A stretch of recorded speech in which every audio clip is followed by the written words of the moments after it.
We live in a world where everyone's talking, but barely anyone is listening. Where vulnerability is viewed as weakness, and most people are so afraid of being hurt that they shut down before they ever let someone in.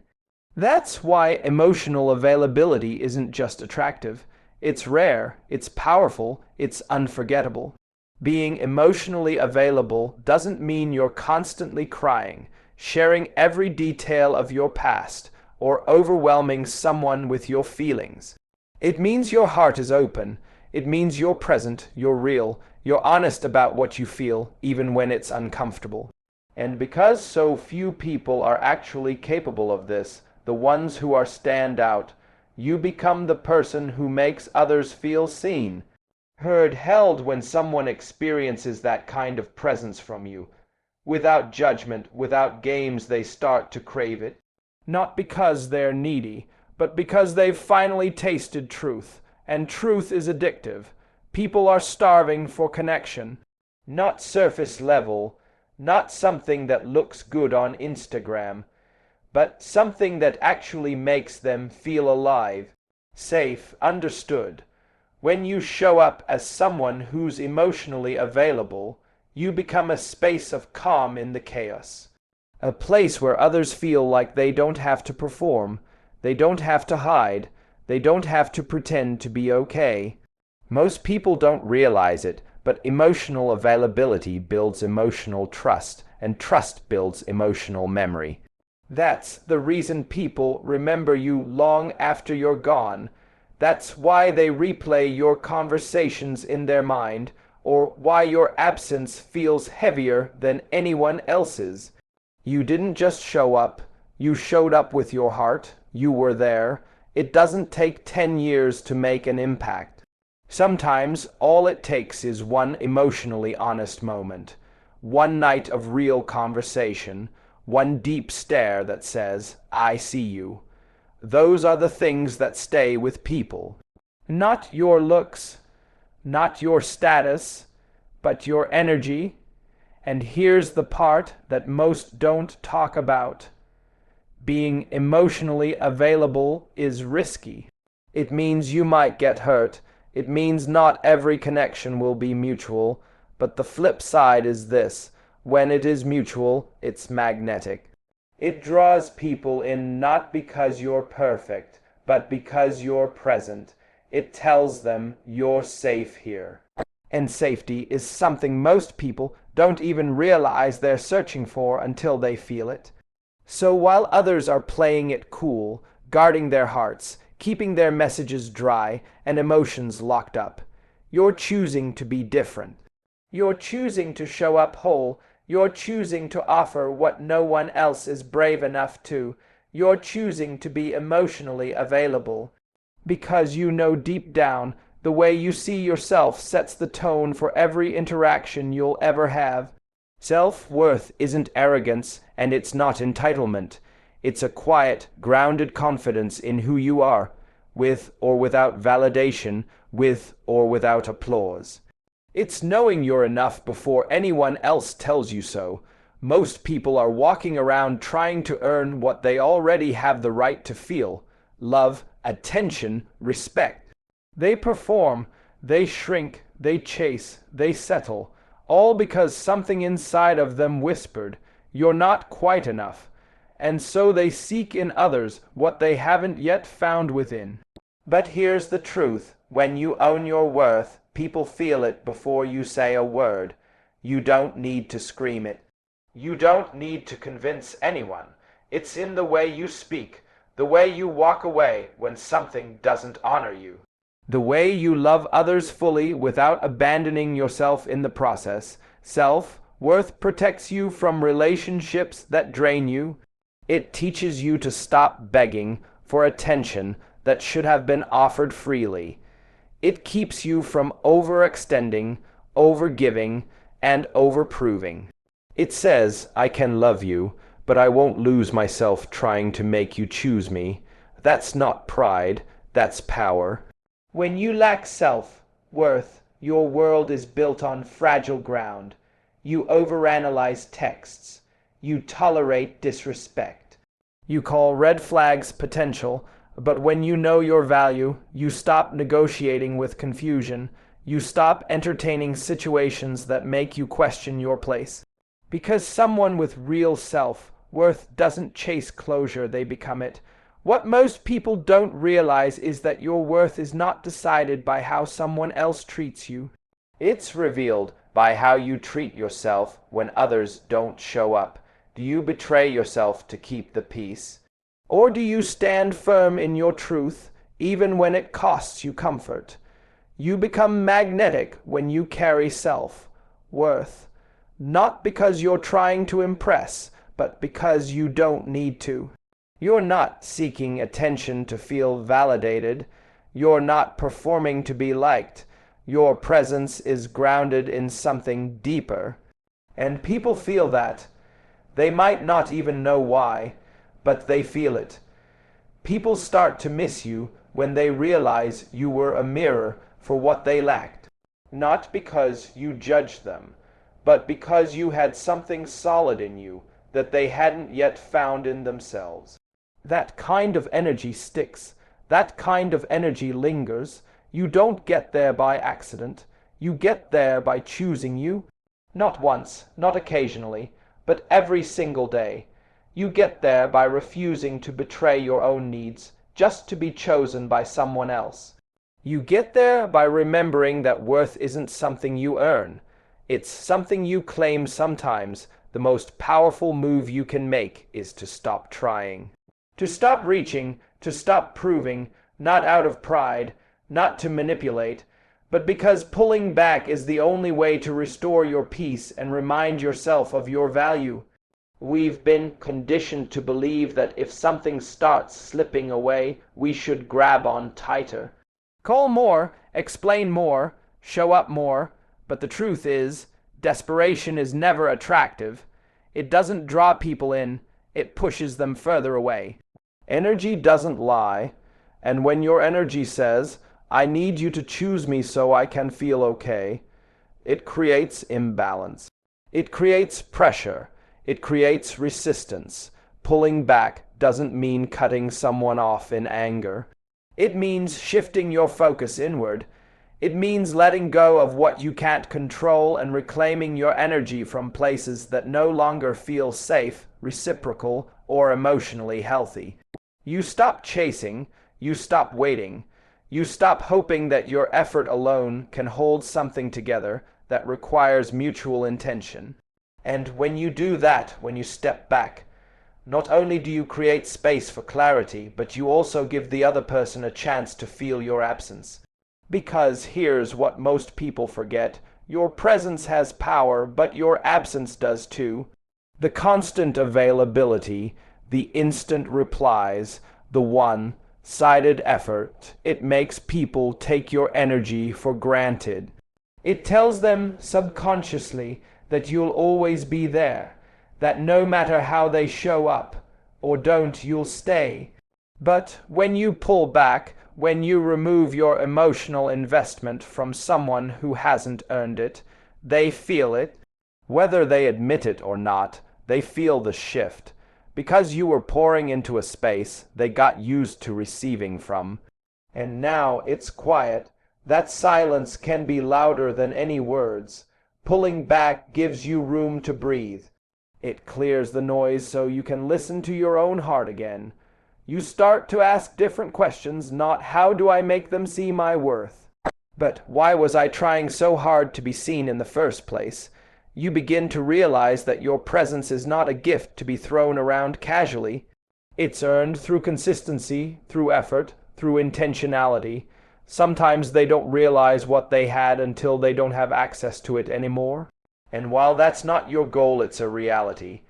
When you stop overextending, when you stop filling in the gaps that someone else was supposed to fill, the dynamic shifts. You stop being the emotional caretaker.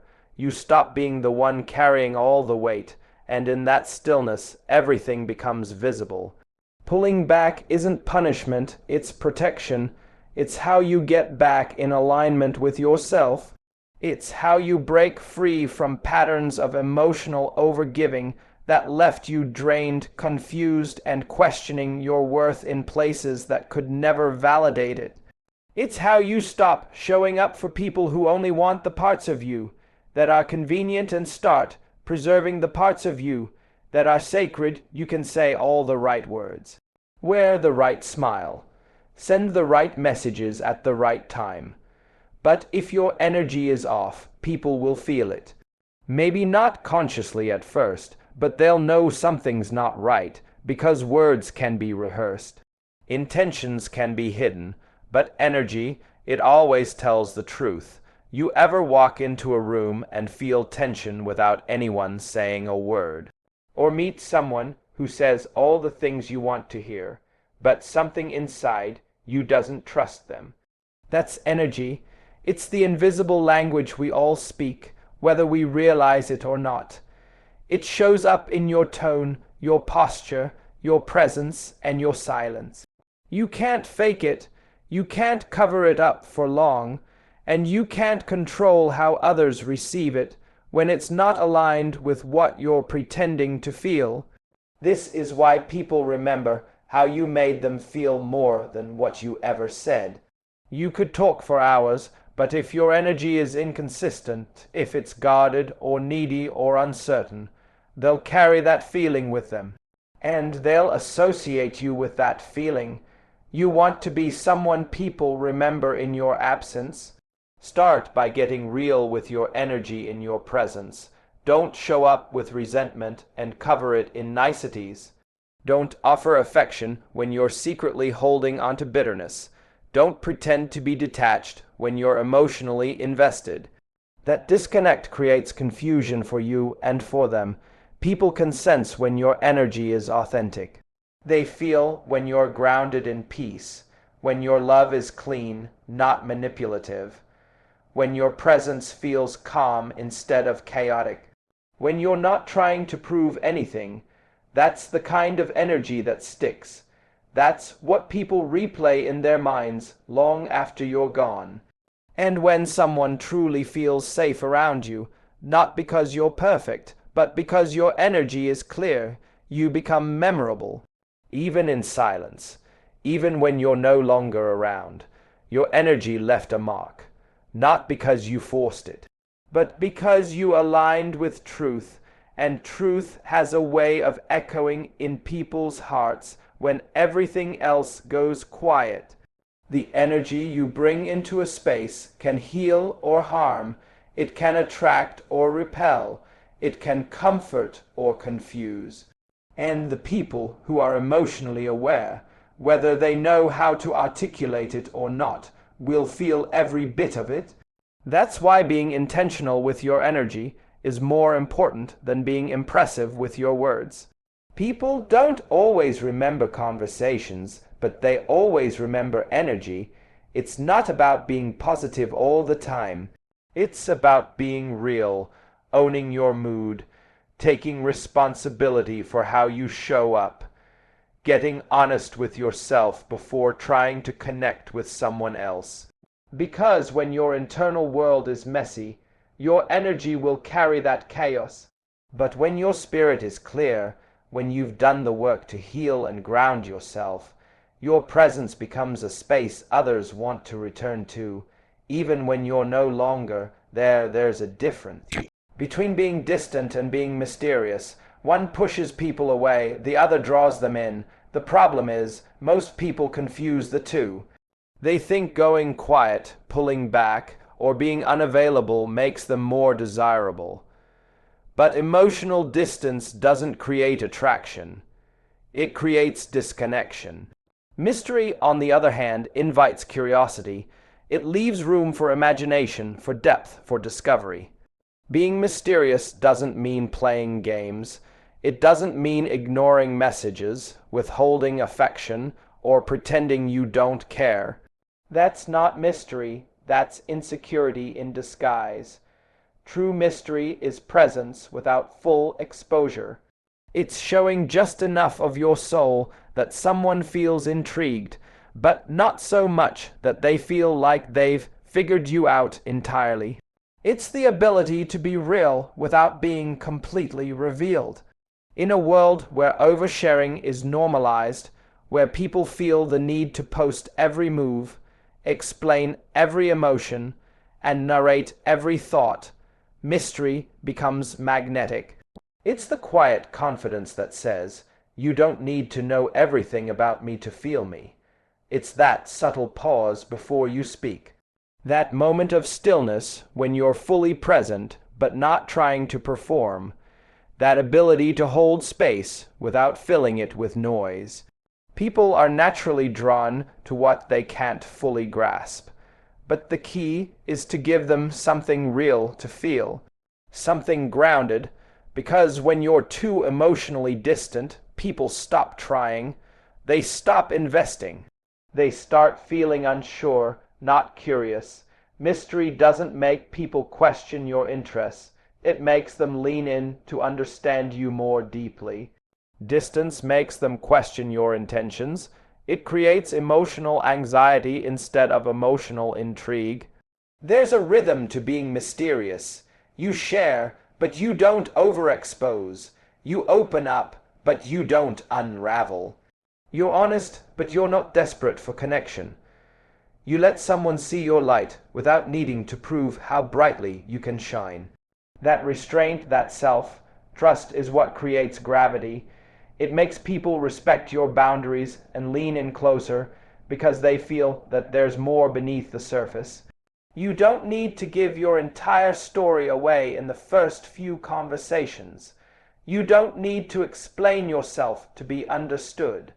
People who are meant to connect with you will do so not because of how much you share, but because of the way you share it. With intention, with calm, with confidence. Mystery is about holding onto your sense of self even as you open your heart. It's not about being cold, it's about being composed. It's the emotional depth behind your words, the stillness in your presence.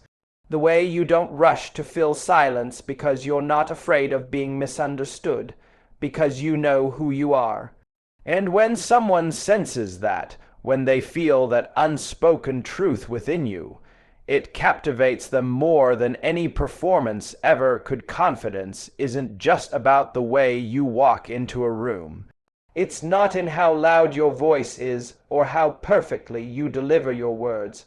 True confidence is quiet. It's stable. It doesn't shout, it simply is.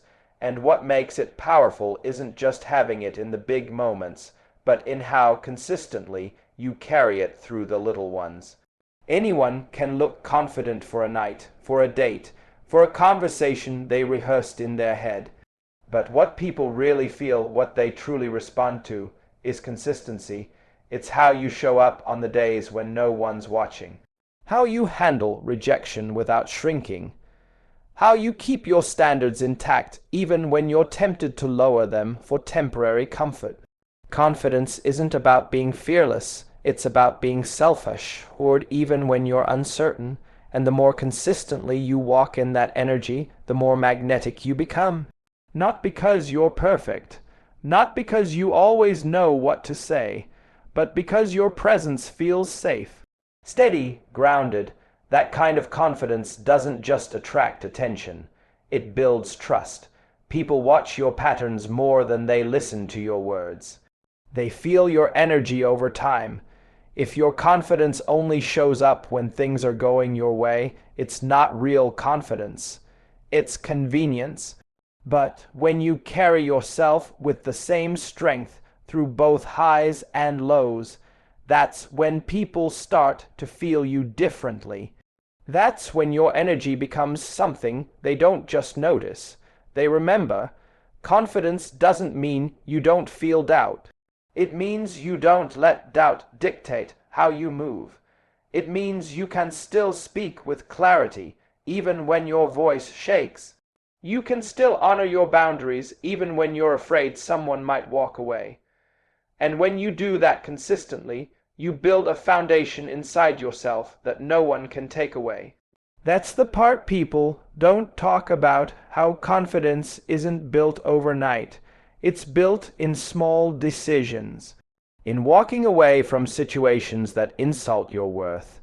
in choosing to rest instead of explaining yourself to someone who doesn't want to understand you, in knowing that your value doesn't fluctuate based on how someone else feels about you that day. The more you choose yourself, the more that confidence becomes second nature, not a performance, not a mask, but a natural extension of who you are. And when that becomes your default, not just when things are good, but when things are unclear, you become consistent in a world full of people who are constantly shifting, constantly proving, constantly performing. It's that consistency that makes people feel safe in your presence, not because you're predictable, but because you're anchored. You don't move based on someone else's opinion. You don't lose yourself trying to keep someone's interest. You hold your ground, not with arrogance, but with a quiet knowing that you are already enough. People don't always remember what you said. They might forget the details of the conversations, the places you went, or even the exact timing of when it all happened. But what they won't forget, what lingers long after the moments have passed, is how you made them feel. That emotional imprint lasts longer than anything physical ever could. When you truly show up authentically, intentionally, with presence, you create a moment. Not just a memory, but an experience, something that touches a deeper part of someone, something that lives in them even after you've gone quiet. That's what it means to give them something to remember. It's not about being impressive, it's about being real. It's not about trying too hard to be unforgettable. It's about being so fully yourself that they can't forget the version of themselves they were when they were with you, because that's the part that truly matters. It's not always about what you did, it's about what they felt in your presence. Whether that was peace, clarity, acceptance, or even the kind of tension that challenged them to grow. We remember the ones who saw us clearly, the ones who listened with their whole heart, the ones who paid attention to the things we didn't even say out loud. It's the emotional safety, the silent understanding, the depth of connection that becomes unforgettable. So when you speak, speak with intention. When you touch, touch with purpose. When you're with someone, be there fully. No distractions, no pretending, no half-hearted energy, just presence. And it's not always about intensity. It's often the small things that make the biggest impact. The way you remembered something they mentioned in passing, the way you looked at them without judgment, the way you said goodbye like it actually meant something. Those are the details that stay lodged in someone's heart long after you've stopped speaking. To give someone something to remember means offering a part of yourself that's not manufactured. It's letting them see who you are when you're not performing. It's laughing without holding back. It's being honest about your feelings, even when your voice shakes. It's showing care without waiting for it to be reciprocated first. The truth is, most people walk through life feeling overlooked, unheard, and emotionally disconnected. So when you come along with clarity, kindness, and self-awareness, you interrupt that pattern. You give them a contrast they didn't even know they needed. And contrast creates memory. Your energy becomes the thing they compare others to. Your presence becomes the baseline they quietly look for in someone else. You don't have to try to be unforgettable. You just have to show up in a way that's rare, a way that's honest, a way that most people are too afraid to be. Because when you can offer real connection in a world built on surface-level interactions, you naturally become the exception at the end of the day. Making someone miss you isn't about playing games, it's about showing up with a kind of presence that's rare in this world. When you stand in your worth, stay emotionally available, lead with calm confidence, and pull back with grace, you leave an impression that lingers. You don't chase validation, you become unforgettable through energy, intention, and alignment. Be the peace they didn't know they needed. Be the mystery they never quite figured out. And most of all, be the one who showed them what it feels like to be truly seen, then gracefully walked away,